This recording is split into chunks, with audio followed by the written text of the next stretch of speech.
Beleza, vamos lá, galerinha do nono ano. Nós falamos na semana passada sobre o ciclo do carbono, o ciclo do oxigênio. Hoje nós vamos ver nessa aula o ciclo do nitrogênio e vamos dedicar essa aula somente para o ciclo do nitrogênio. Por que ele é tão importante para a gente? Então vamos ver aqui algumas características que tornam o ciclo do nitrogênio de grande importância. Gente, seguinte, nós precisamos de hidrogênio. Todo ser vivo precisa de hidrogênio.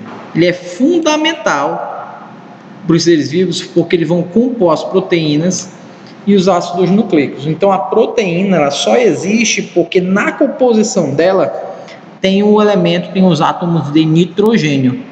O DNA e o RNA, que são ácidos nucleicos, só existem porque na composição tem um átomo de nitrogênio. Então, pensando assim, gente, significa dizer que o nitrogênio ele é de grande importância para a nossa vida, sim. Só que tem uma grande observação.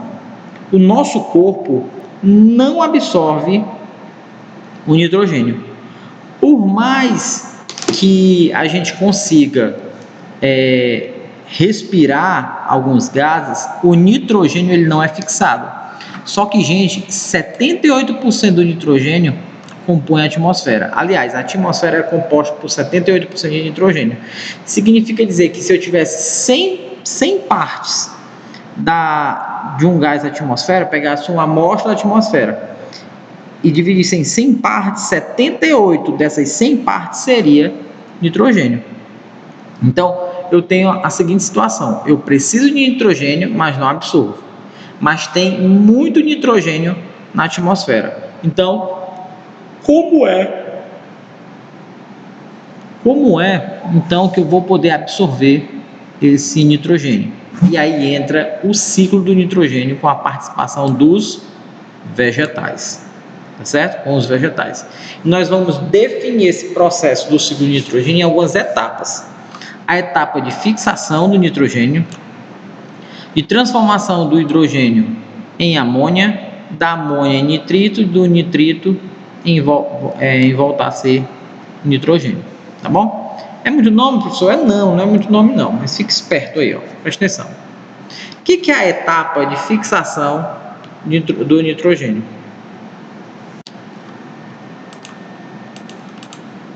Nesse ciclo, gente, olha o que vai acontecer nesse processo de fixação. Vamos lá. O nitrogênio está na atmosfera, ele precisa ir para a raiz de uma planta. Então, essa planta precisa fixar esse nitrogênio. Então, gente, nessa etapa, o nitrogênio precisa ser fixado, tá bom? E como é que vai acontecer isso? Gente, na raiz de alguns vegetais, tem colônias de bactérias, tá certo? Essas bactérias, são as chamadas de bactérias fixadoras, elas vão fixar esse nitrogênio. Geralmente essas bactérias estão em raízes de leguminosas. Então aqui, uma parte do nitrogênio fixado é fornecida à leguminosa e o excesso é liberado no solo na forma de amônia. Então o que acontece? A bactéria ela absorve esse nitrogênio, tá bom? E passa para o vegetal. Só que esse nitrogênio foi fixado por uma bactéria, mas esse nitrogênio ele vai ser transformado em amônia. Olha só, a segunda etapa, a amonificação.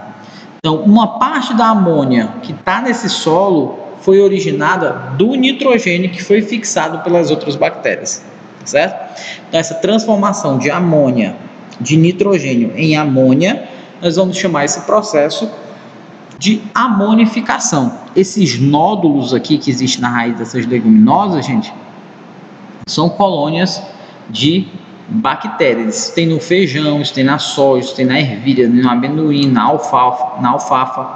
Acho que não sai o nome, né? Alfafa.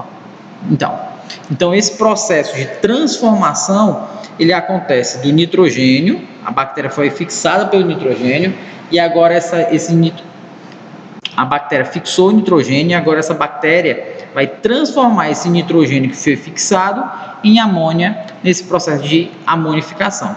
Esse processo acontece através do auxílio das bactérias e também dos fungos, tá bom? Beleza. Absorveu o nitrogênio e transformou em amônia. Quais são então os outros processos após isso? O fenômeno da transformação da amônia em nitrato é chamado de nitrificação. Olha o que é que vai acontecer. Existem duas etapas: a nitrosação e a nitratação. Professor, qual é a diferença? Gente, na nitrosação, é porque vai acontecendo de etapa por etapa. Então, na nitrificação, que é dividida nesses dois processos, a amônia vai ser transformada em nitrato, mas vai acontecendo passo a passo. Primeiro, a amônia é transformada em nitrito, que é o NO2. Tá bom? Então, o processo de nitrosação é o processo em que esse tipo de bactérias, nitrosomônio, nitrosococcus, nitrosolobos, essas bactérias vão transformar a amônia em nitrito. Esse aqui, ó, nitrito. Transformar a amônia em nitrito. Depois vem o processo de nitratação, onde o nitrito é transformado em nitrato, que é o NO3.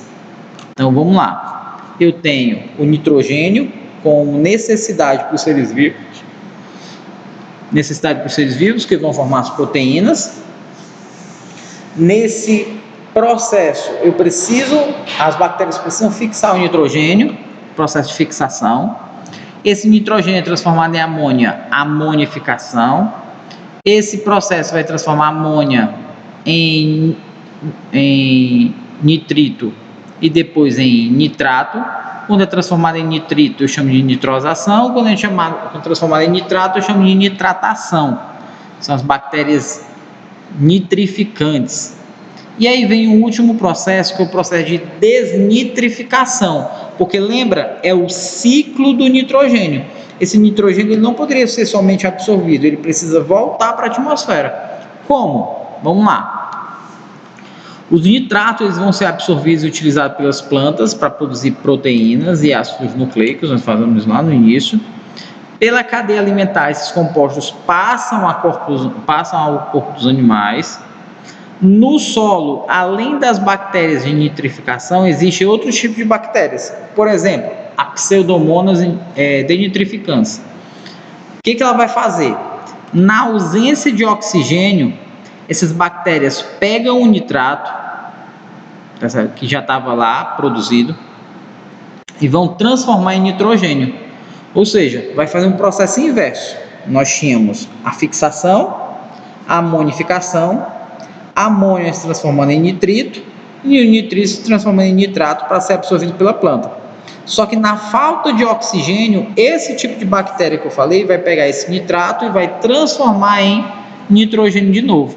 Ou seja, uma bactéria estava nitrificando, agora essa outra bactéria vai estar desnitrificando, retirando o nitrato e transformando em nitrogênio. Então, olha só. Por esse processo chamado desnitrificação, uma parte dos nitratos do solo é transformada em gás nitrogênio, que vai voltar para a atmosfera. Então, dessa forma, o ciclo fica completamente fechado. Olha essa representação aqui. Nós temos um vegetal que absorveu através das raízes o nitrato. Esse nitrogênio ele foi fixado pelas bactérias fixadoras, transformado em amônia, as bactérias nitrosas transformaram em nitrito, as bactérias nítricas transformaram em nitrato, que vai ser absorvido pela planta. Mas na falta do oxigênio, essas bactérias desnitrificantes vão pegar esse nitrato, vão voltar a transformar em nitrogênio e liberar para o solo, liberar para a atmosfera. Dessa forma, a gente fecha esse ciclo do nitrogênio. Professor, isso é importante? É importante demais, gente. Importante para a fertilização do solo. Quando isso vai acontecendo, o solo vai se tornando fértil. É por isso que existe uma medida chamada de rotação de cultura, que você deve ter visto em ciência, você deve ter visto em geografia. O que é uma rotação de cultura?